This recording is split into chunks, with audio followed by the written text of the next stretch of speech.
So much आप लोगों को कि इतनी देर किसी को बैठ के सुनना सबसे बड़ी बात ये होती है, क्योंकि जब वहाँ पे हम बैठ के किसी को सुनते हैं तो उतना पेशेंस रखना पड़ता है, ये मुझे लगता है। और एक्चुअली मैं 26 साल की हूँ। 2011 में चलती ट्रेन से मुझे कुछ बदमाशों ने, मैं वॉलीबॉल चैंपियन भी रह चुकी हूँ, 2011 में चलती ट्रेन से मुझे बदमाशों ने एक गोल्ड चेन पहनी थी, चलती ट्रेन से मुझे उठा के बाहर फेंक दिया था। लखनऊ से दिल्ली आ रही थी मैं। कंपार्टमेंट में बहुत सारे, जनरल कंपार्टमेंट था, बहुत सारे लोग थे, किसी ने मना नहीं किया। एक प्लेयर का जो स्पिरिट होता है वो अपने आप, जब कोई छीनने की कोशिश करता कुछ भी, वो देता नहीं है। तो मेरे में भी था, मैंने मना किया और उन्होंने मुझे चलती ट्रेन से, वो 4-5 थे, उन्होंने बाहर फेंका। दुर्भाग्य ये था कि उसी समय दूसरी ट्रैक से ट्रेन आई और मैं उस ट्रेन में टकराई, फिर नीचे गिरी, दोनों ट्रेनें निकल गईं। कुछ देर बाद मैंने हाथ को ऐसे रख के उठने की कोशिश किया तो देखा कि मेरा पैर कट चुका था। थाई को उठा के देखा, मेरा पैर ऐसे जीन्स में लटका हुआ था, ब्लड फोर्सफुली निकल रहा, दूसरे पैर की हड्डियाँ टूट टूट के बाहर निकल चुकी थी। पूरी रात मैं चिल्लाती रही ट्रैक पे, छोटे छोटे पत्थर होते ऐसे चिल्लाती रही कि कोई बचा ले, कोई नहीं आया बचाने। और जब पूरी रात चिल्लाते चिल्लाते इतना कि मुझे दिखाई भी देना बंद हो गया, जब ट्रेन आता था तो वाइब्रेट होता था। इतना ही नहीं, फ्री का इनविटेशन भी लोगों को मिल गया था, कुछ लोगों को। ट्रैक पे आपने ट्रेन की ट्रैक पे छोटे छोटे चूहे देखे होंगे, मेरे कटे हुए पैर पे आग के मेरे पैर कुतर रहे थे। मैं ब्रेन कॉन्शियस मेरा पूरा काम कर रहा था मेरे, लेकिन बॉडी में कोई भी मूवमेंट नहीं था। पूरे पल में वही चीज़ें सोच कि कैसे मैं अपने आप को कैसे बचा पाऊँ। लेकिन करीब पूरी रात ऐसे बीता। सुबह गांव वालों ने मुझे बरेली डिस्ट्रिक्ट हॉस्पिटल यूपी में है, वहाँ पे हुआ था ये। सुबह गांव वालों ने मुझे उठाया, डिस्ट्रिक्ट हॉस्पिटल ले जाके रखा। तो फार्मासिस्ट, डॉक्टर, सीएम, जितने लोग थे आपस में बातें कर रहे, अरे हमारे पास तो एनेस्थीसिया नहीं है, ब्लड नहीं है, इसका इलाज शुरू करें तो हम कैसे करें। मुझे भी नहीं दिखाई तो नहीं, लेकिन मेरा सुनाई दे रहा था सब कुछ वहाँ पे। कहाँ से हिम्मत आई मुझ में, मुझे भी नहीं पता। मैंने बोला वहाँ पे कि सर जब मेरा पूरा पैर कटा, तब मैंने इतनी देर रेलवे ट्रैक पे थी, मैं उस चीज़ को बर्दाश्त किया, तो अभी तो आप मेरे अच्छे के लिए मेरे पैर काटेंगे। शायद आपको यकीन नहीं होगा, या फिर कभी आप लोगों ने ये चीज़ नहीं देखी, कोई डॉक्टर या फार्मासिस्ट अपना ब्लड दे के किसी पेशेंट को बचाया। मेरी इस बात को सुनने के बाद वहाँ के डॉक्टर और फार्मासिस्ट दोनों ने एक एक यूनिट ब्लड दिया और मेरे पैर को बिना एनेस्थीसिया अलग कर दिया गया। आज भी मैं उस दर्द को महसूस करती हूँ। जब भी मैं जब बोलती हूँ तब मैं वो चीज़ें महसूस करती हूँ। उसके बाद जब बात मीडिया में आई, लोगों को पता चला कि रिमा नेशनल प्लेयर है, KGMC king George medical college Lucknow में एडमिट करा, लखनऊ से फिर sport minister, AIIMS trauma centre Delhi.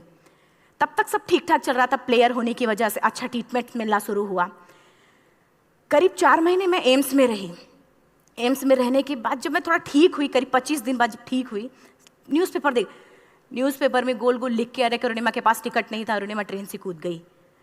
उसका खंडन किया घर वालों ने, फिर बोला कि अरुणिमा सुसाइड करने गई थी। जिस लड़की का शरीर का एक अंग कट चुका, पूरी जिंदगी का पता नहीं, कि व्हील चेयर है, बैसाखी, या पता, यहाँ तक कि मेरे स्पाइन में 3 फ्रैक्चर था, मुझे ये भी नहीं पता था कि मैं बेड से उठ भी पाऊंगी कि नहीं। अंदाजा लगाया जा सकता, सिर्फ अंदाजा लगाया जा सकता है कि उसकी दिलो दिमाग पे क्या चल रहा होगा, उस परिवार की क्या स्थिति रही होगी, जब जिस परिवार की एक यंग एज लड़की का इस तरीके का सिचुएशन हुआ हो। फिर भी कहते हैं कि जहाँ चाह होती वहाँ राह मिली जाती है। एम्स के हॉस्पिटल के बेड पे मैंने डिसाइड किया, क्योंकि अपनी बातें हम चिल्ला चिल्ला के करें, वो सिस्टम की इतनी हाई लेवल की बातें हो रही थी कि हम एक मध्यम वर्गीय फैमिली से थे, हम अपनी बातें चिल्ला चिल्ला के कह रहे थे, लेकिन कोई नहीं सुन रहा था। लेकिन कहते हैं मैंने अपने दिल, दिमाग, अंतरात्मा से ये चीज़ सोच लिया कि ठीक है, आज आपका दिन है, जितना चाहो बोल लो, एक दिन तो मेरा दिन आने वाला, मैं प्रूफ कर दूंगी कि मैं क्या हूँ, मैं क्या थी, ये मैं प्रूफ कर दूंगी। हॉस्पिटल के बेड पे डिसाइड किया वॉलीबॉल लाइफ का सबसे टफ गेम करना है, तब मैंने माउंटेनिंग चुना। जब मैंने माउंटेनिंग कहने और करने में बहुत फ़र्क होता है। जब मैंने माउंटेनिंग की बात सोची और लोगों के सामने, सबसे बड़ी चीज़ थी सही गाइडेंस में ट्रेनिंग लेना, दूसरा स्पॉन्सरशिप। इतना बड़ा एक साथ तो मैंने 40 से 50 लाख मैंने वाकई में कभी नहीं देखे थे पहले। मेरे लिए बहुत बड़ी चीज़ थी वो इकट्ठा कर पाना। जब मैंने लोगों के सामने रखा कि मैं माउंटेनिंग करना चाहती हूँ, एवरेस्ट के लिए मुझे ट्राई करना है, हर किसी ने मुझे बोला कि क्या है, पागल हो चुकी हो क्या, तुम्हारा दिमाग खराब हो चुका, तुम कभी नहीं कर सकती माउंटेनिंग। एक पैर आर्टिफिशियल है, दूसरे में रॉड है, और तुम्हारा दिमाग खराब है, स्पाइन में भी फ्रैक्चर है, तुम पागल होगे, चुपचाप कोई नौकरी करो, जीवन यापन करो। क्योंकि लोगों का सबसे बड़ा प्रॉब्लम ये होता है, लोग फिजिकल देखते, पैरों को मेरी अंतरात्मा में क्या चल रहा था वो तो किसी को पता ही नहीं था। मुझे लगता है कि आज यहाँ पे मैं भी सुबह से देख रही हूँ, इतने अच्छी चीजें मैंने सीखी यहाँ पे। बहुत बड़े बड़े स्पीकर को शायद आप लोगों ने भी सुना, आज मैं भी आपको यहाँ पे कि चाहे जितना मोटिवेट करूँ, चाहे जितना चीज़ें मैं बताऊँ, लेकिन मुझे लगता है सबसे बड़ा मोटिवेटर कौन होता? आप खुद। जिस दिन किसी भी लक्ष्य के प्रति आपकी अंतरात्मा जाग गई, आपको कोई नहीं रोक सकता उस लक्ष्य को पाने में। ये मैं किताब से बातें नहीं बोल रही हूँ, ये मैं एक एक पल मैं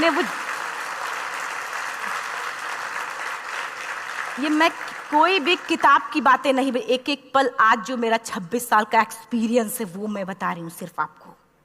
उसके बाद किसी तरीके से मैनेज किया मैंने। भाई साहब, मेरा परिवार मेरा बैकबोन था।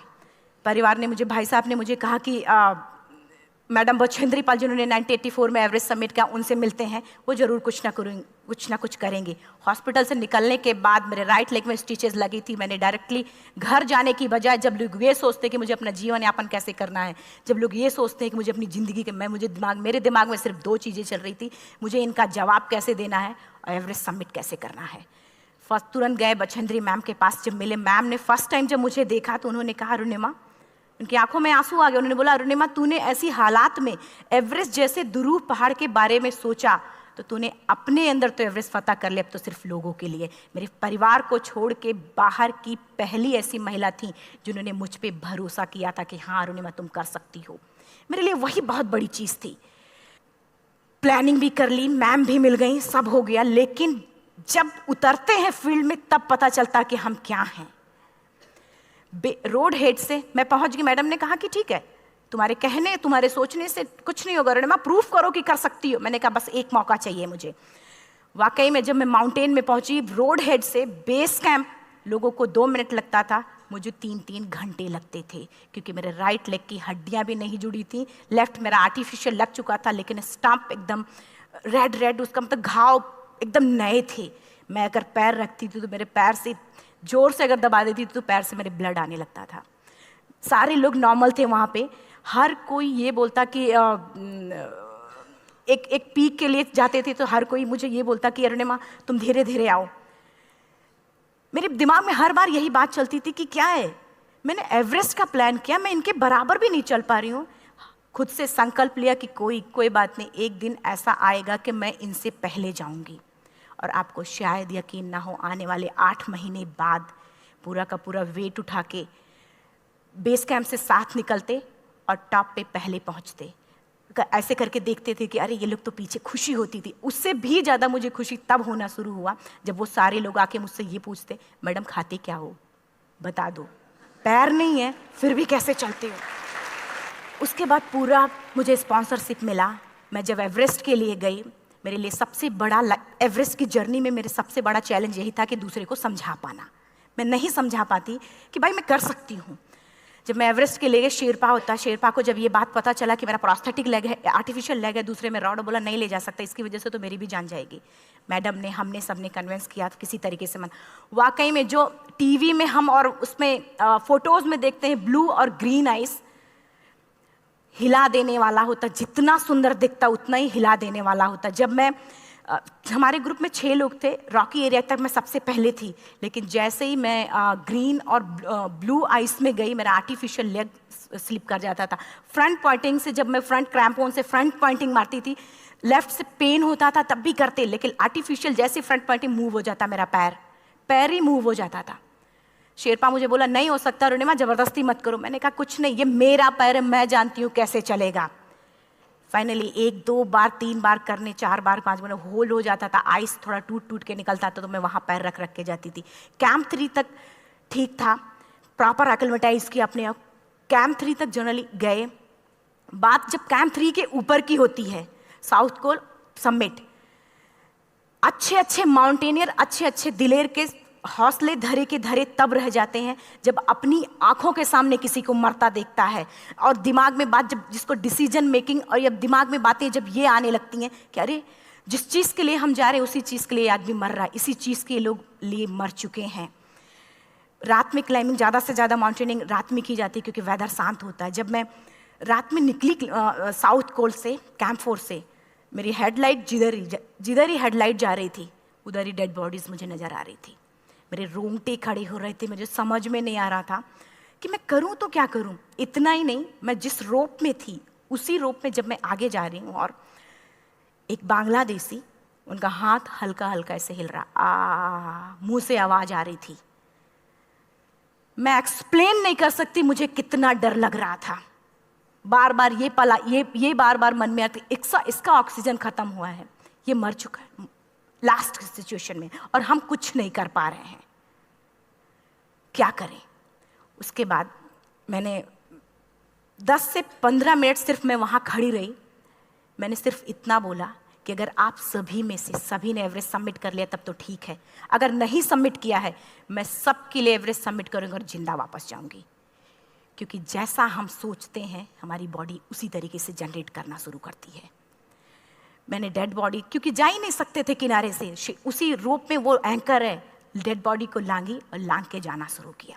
हिलेरी स्टेप साउथ समिट के करीब जब मैं खुद पहुंची, मेरे शेरपा ने एक जोर से झटका मुझे दिया कि अरुणिमा वापस चलो, तुम्हारा ऑक्सीजन खत्म हो रहा है। हिलेरी स्टेप के बाद एवरेस्ट समिट है, थोड़ा चलने के बाद एवरेस्ट समिट है। अगर कोई आपसे ये बोले, आप अपने टारगेट के इतने करीब हो, अगर कोई आपसे ये बोले कि अरुणिमा वापस चलो, कैसा लगता है? मैंने भी यही बोला, सर क्या बोल रहे हो आप, मैं नहीं जाऊंगी वापस। बोला अरुणिमा जिंदगी रही दोबारा ट्राई करना और एवरेस्ट समिट हो जाएगा दोबारा तुम्हारा। मैंने कहा नहीं, ये आप जिंदगी में गोल्ड चांस बार बार नहीं आते, लाइफ में कभी कभी आता है, ये आपके ऊपर आता, आप उसको पकड़ के रखते हो या फिर छोड़ देते हो। मैं अपना गोल्ड चांस कभी नहीं, क्योंकि मैं जानती थी मुझे स्पॉन्सरशिप बहुत मुश्किल से मिला, एक बार अगर मैं छोड़ देती दोबारा मुझे कभी नहीं मिलता। मैं बहुत अच्छी तरीके से जानती थी। मेरा फाइनली मुझे बछेंद्री मैम ने भी एक बार बात समझाई थी, मेरी माँ ने मुझे एक बात बताया था कि लाइफ में कभी कभी सिचुएशन ऐसी आती है जब सिर्फ आप अकेले होते हो, डिसीजन सिर्फ आपको लेना होता है। जहां पे भी होना, खड़े होकर हल्का सा पीछे मुड़कर देखना और ये सोचना कि आप एक एक कदम चल के यहां तक पहुंचे हो, सिर्फ अपना एक कदम आगे बढ़ाना, तुम देखना कुछ देर बाद तुम टॉप पे होगी। मेरे दिमाग में उनकी बातें वीडियो की तरह चल रही थी और सिर्फ एवरेस्ट का टॉप चल रहा था। मैंने शेरपा को पहले कन्विंस करने की कोशिश की कि भाई चल, कुछ नहीं होगा भाई चल। फाइनली जब वो नहीं माना, मैंने एक कदम आगे बढ़ाया, डिसीजन लिया कि नहीं जाना ही जाना है। आगे बढ़े, करीब 1 से 1.5 घंटे बाद मैं टॉप पे थी। और इतना ही नहीं, आज भी मैं जितनी बार बोलती हूँ उतनी बार मैं महसूस करती हूँ, मेरे रोंगटे खड़े हो जाते हैं, मेरा दोनों हाथ ऊपर करके जोर जोर चिल्लाने का मन कर रहा, कितनी जोर से चिल्लाऊं कि सबको बता दूं कि आज मैं टॉप ऑफ द वर्ल्ड पे हूं। उन लोगों को बता दूं जो लोग ये सोचते हैं, लड़की, दूसरे विकलांग, तीसरे मिडिल क्लास में, जो लोग एक बार हार के फिर दोबारा लड़ना नहीं चाहते, जो लोग हारने के बाद सोचते हैं कि हम दोबारा कुछ कर नहीं सकते, उन लोगों को मैं चिल्ला चिल्ला के टॉप से बताना चाहती थी कि नहीं, आप सब कुछ कर सकते हो। सिर्फ एक सोच की विकलांगता, हैंडीकैप आदमी यहाँ से होता है, यहाँ से नहीं। अगर यहाँ से जो आदमी विकलांग है तो नॉर्मल आदमी भी विकलांग है, जो अगर यहाँ से विकलांग है। चिल्ला चिल्ला के मैं बताना चाहती थी। मैंने शेरपा से कहा कि आप एक फोटो खींच लो, क्योंकि सारे लोग फोटो, अपना नेशनल फ्लैग का जो वैल्यू होती है ना, वो जब हम कहीं बाहर होते हैं तो पता चलता है। मुझे भी बहुत खुशी हो रही थी, फ्लैग को हग किया और बोला फोटो खींचो। बोला पागल हो गई है, तेरा ऑक्सीजन कभी भी खत्म हो जाएगा, नीचे चल। नहीं, फोटो खींच लो। फोटो खींचा उसने। वो तो अगली बार इतना तेज गुस्सा हुआ, मैंने उसको बोला कि भाई वीडियो भी बना ले।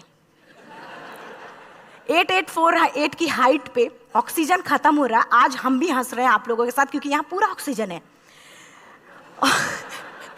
और 8848 की हाइट पे जब मुझे शेरपा, कोई भी शेरपा को बोलेगा भाई वीडियो बना, तो परेशान हो जाएगा, पागल हो चुकी, क्या तुम मर जाए, यहाँ मैं जा रहा हूँ नीचे। मैंने कहा नहीं, कुछ नहीं होगा, आप बनाओ वीडियो। किसी तरीके से मैं 4-5 पेयर बैटरी रख के लेके गई कि डिस्पोजल कैमरा, एक अलग कैमरा की, मतलब एक नहीं काम करेगा तो दूसरा करेगा, प्रॉपर प्लानिंग से।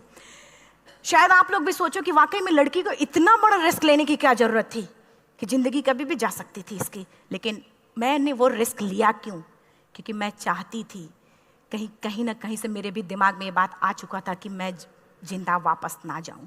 मैं चाहती थी कि अगर मैं जिंदा ना जाऊं तो ये वीडियो मेरे इंडिया शेरपा से मैंने यही बात बोली, ये वीडियो अगर मैं जिंदा नहीं जाती, ये वीडियो मेरे इंडिया पहुंचा देना, मेरे यूथ तक चला जाएगा। क्योंकि मैं चाहती थी कि 11 अप्रैल 2011 को मेरा एक्सीडेंट हुआ, 21 मई 2013 10:55 पे मैं टॉप ऑफ द वर्ल्ड पे थी। ऑलमोस्ट 1 से 2 साल के अंदर कैसे यहाँ से मैंने ये चीज़, मैंने कभी भी कामयाब होने के, मेरी वो जिंदगी बन चुकी थी, मेरा जुनून बन चुका था, मेरा पैशन मेरा जिद बन चुका था। वो मेरा सोते उठते बैठते सिर्फ मुझे एवरेस्ट दिखाई जाए। और मुझे लगता है किसी को भी अगर अपना लक्ष्य पाना है, यहाँ से अगर वो पागलपन जब तक नहीं आएगा तब तक नहीं होगा। वो फाइनली उसने वीडियो भी बनाया। आप बोल रहे फटाफट रुनिमा नीचे भागो। जब मैं टॉप पे थी तो कुछ लोग और भी थे, लेकिन 10:55 पे मैंने एवरेस्ट समिट, 11 बजे के बाद अगर कोई अटैम्प्ट करने की कोशिश करता है उसको सुसाइड अटैम्प्ट बोलते हैं। जैसे ही मैं नीचे चलना शुरू की, मैंने कहा भाई हाँ चल नीचे चलते हैं। ज़्यादा से ज़्यादा मौतें नीचे आते वक्त होती हैं एवरेस्ट पे। जब मैं नीचे आ रही हूँ, थोड़ा दूर ही मैं नीचे चली थी, मेरा ऑक्सीजन पूरी तरीके से ख़त्म। सिर्फ अंदाज़ा लगा सकता कि जब ऑक्सीजन ख़त्म हुआ क्या परिस्थिति रही होगी। मैं ऐसे नीचे गिर गई और शेरपा मुझे बोला कि रुनिमा मुझे यकीन नहीं था कि तू एवरेस्ट सबमिट कर पाएगी, लेकिन फिर भी तूने किया। मैं चाहता हूँ कि रुनिमा जिंदा चल, तू वापस उठ, खड़ी हो। मुझे खड़ा करने की वो कोशिश कर रहा था बार बार, मैं खड़ी नहीं हो पा रही थी, वाकई में दम ही नहीं था। लेकिन फिर भी कहते हैं कि जैसे हमारे नियम होते हैं वैसे ऊपर वाले के भी नियम हैं। उसकी लिस्ट में जब मेरा नाम नहीं है तो वो मुझे नहीं ले जा सकता। अगर दूसरी चीज़, मेरा कॉन्सेप्ट एकदम क्लियर हो चुका था। जब रेलवे ट्रैक पे मैं थी, रेलवे ट्रैक पे 7 घंटे में पड़ी थी, 49 ट्रेन अप डाउन हुई थी, तो मेरा कॉन्सेप्ट एकदम क्लियर हो चुका था। इसका मतलब है कि ऊपर वाले ने अगर मुझे कुछ बचाया है तो कुछ ना कुछ इतिहास रचने के लिए बचाया है। मैंने पॉजिटिव तरीके से सोचा। और उसी समय एक ब्रिटिश क्लाइंबर नीचे से ऊपर आ रहा था और उसके पास 2 ऑक्सीजन, तो उसने एक को वहीं फेंका और दूसरे को लेके नीचे जाना शुरू किया क्योंकि वेदर ख़राब था। मेरा शेरपा मुझे एंकर किया और जाने लगा नीचे, और वो फटाफट उसको लेके आए, मुझे लगाया। उसने बोला रुनिमा तू बहुत लकी है कि तुझे यहाँ पे ऑक्सीजन मिला है। वाकई में ऊपर वाला भी चाहता है कि तू जिंदा रहे। वो मुझे बार बार लकी लकी बोल रहा था। शायद आप लोग में से भी कोई होगा कि जो लक और भाग्य जैसी चीज़ों पे भी यकीन करता हो, या पता नहीं भी। मैं किसी की भावनाओं को ठेस नहीं पहुंचाना चाहते, लेकिन मैं इन किसी भी चीज़ों पे भरोसा नहीं करती, क्योंकि मेरा मानना है कि लक भी उसी का साथ देता है जिसके अंदर जीतने का जज्बा है। अगर आपके अंदर जीतने का जज्बा नहीं है, चारों तरफ सिर्फ बहाने होते हैं, सिर्फ बहाने, इतना सारा एक्सक्यूज होता है। शायद मैं भी अगर वापस आ गई होती तो मैं बोल देती मेरा ऑक्सीजन खत्म है, कोई मुझसे पूछने ना बचेंद्री मन, न मेरा परिवार, कोई भी मुझे पूछने नहीं आता। लेकिन क्या कभी मैं अपने आप को समझा पाती? कभी नहीं। फाइनली जो भी था, लक भाग्य किस्मत में नीचे आ रही थी, बहुत खुश थी। माउंटेन, डेड बॉडीज, मेरा शेरपा, ये लोग थे। मैं किसी से शेयर भी नहीं कर पा रही थी कि अरे मैंने एवरेस्ट सबमिट किया, किसी से शेयर भी नहीं कर पा रहे थे। फटाफट मैंने नीचे हील मार के, हम ऐसे हील मार के नीचे आ रहे थे। एकाएक मेरा प्रोस्थेटिक लेग, पूरा का पूरा लेग ही निकल गया। -60 डिग्री तक टेम्परेचर डाउन हो जाता है एवरेस्ट पे। मेरा हाथ वगैरह ये सब ऐसे मूवमेंट, ऐसे मुड़ नहीं रहा था, ब्लड निकलने लगा था, ये सब यहाँ तक। मुझे शेरपा से मैं बोल रही हूँ कि ऑलरेडी मेरा पैर कटा हुआ है, अगर दिमाग में ये बात है कि मेरा हाथ भी काटना पड़ेगा, कैसा लगेगा मेरा दिमाग। क्योंकि ये ऐसा मूवमेंट, रेड 3 स्टेज होती हैं। रेड मेरा हो चुका था, रेड, ब्लैक, ब्लू, ब्लैक हो तो काटना पड़ेगा। तो बार बार मैं बोल रही हूँ शेरपा से कि भाई हाथ मेरा कुछ हो रहा है, इसमें मूवमेंट नहीं हो रहा है, यहाँ सबसे ब्लड हो रहा है। बोला रुनिमा कुछ नहीं, जितना नीचे जाएंगे उतना अच्छा होगा। प्रोस्थेटिक लेग मेरा निकल चुका है, मैं रुकी हूँ, मेरा ऑक्सीजन चल रहा, बड़े मुश्किल से लक भाग्य किस्मत जो भी था मुझे मिला था। शेरपा मेरे आगे है, लास्ट मोमेंट तक वो मुझे बोलेगा, अगर वो मैं नहीं चलती वो मुझे छोड़ के चला जाए। गलती उसकी भी नहीं होती, क्योंकि वो क्या करे, क्लाइंबर की वजह से या तो अपनी जान वो भी दी, गलती उसकी भी नहीं है। लास्ट में मेरी आंखों से आंसू निकलने लगा। मैंने सोचा क्या करूं अब, रोने अपने आप आंसू कहीं ना कहीं से आ ही जाता है। दूसरे पल मुझे समझ में आ गया कि रोने धोने से कुछ नहीं होगा। मैंने आंसू को पोंछा और रोप, जो मेरी रोप थी, रोप को पकड़ा, दूसरे हाथ से आर्टिफिशियल लेग को, पैर को घसीट के चलना शुरू हो गया, क्योंकि मेरे पास यही था। ये तो दूसरा था, गिव अप कर दो ही चीज़ थी। पैर को घसीट चलना शुरू हुआ। कुछ दूर नीचे चलने के आने के बाद रॉक था, उसमें घुसे, पैर को खोला, सही किया, फिर नीचे चला। Camp 4 to summit to camp 4 3500 feet है, और इसमें टोटल जनरली लोग 16 से 17 घंटे में सबमिट कर लेते हैं। मुझे टोटल 28 घंटे लगे थे। हर माउंटेनियर, चाहे बाहर का या फिर इंडिया का, हर किसी ने ये मान लिया था कि अरुणिमा जिंदा वापस नहीं आएंगी। हर किसी ने ये चीज़ मान लिया था।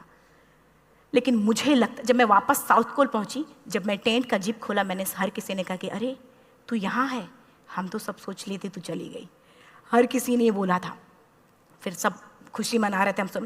देखिए, ये सब बताने का मेरा सिर्फ एक मकसद था कि सब कुछ हम में है, हम जैसा चाहें वैसा कर सकते हैं। ऑलरेडी टाइम हो चुका है। मैं एक चार लाइन की पंक्ति सिर्फ बोलूँगी। मैं एक्चुअली, मेरा एम है कि मैं वर्ल्ड के जो कॉन्टिनेंट हैं, कॉन्टिनेंट के हाईएस्ट पीक समिट करूं। एशिया का एवरेस्ट हो चुका है, अफ्रीका किलिमंजारो हो चुका है, यूरोप का एल्ब्रूस हो चुका है। 23 नवंबर को मैं जा रही हूँ ऑस्ट्रेलिया हाईएस्ट पीक के लिए। बस आप लोगों की गुड विशेस चाहिए। और 4 लाइन, अभी तो इस बाज की असली उड़ान बाकी है, अभी तो इस बाज की असली उड़ान बाकी है, अभी तो इस परिंदे का इम्तहान बाकी है, अभी अभी मैंने लांघा है समुद्रों को, अभी तो पूरा आसमान बाकी है। Thank you so much. Thank you.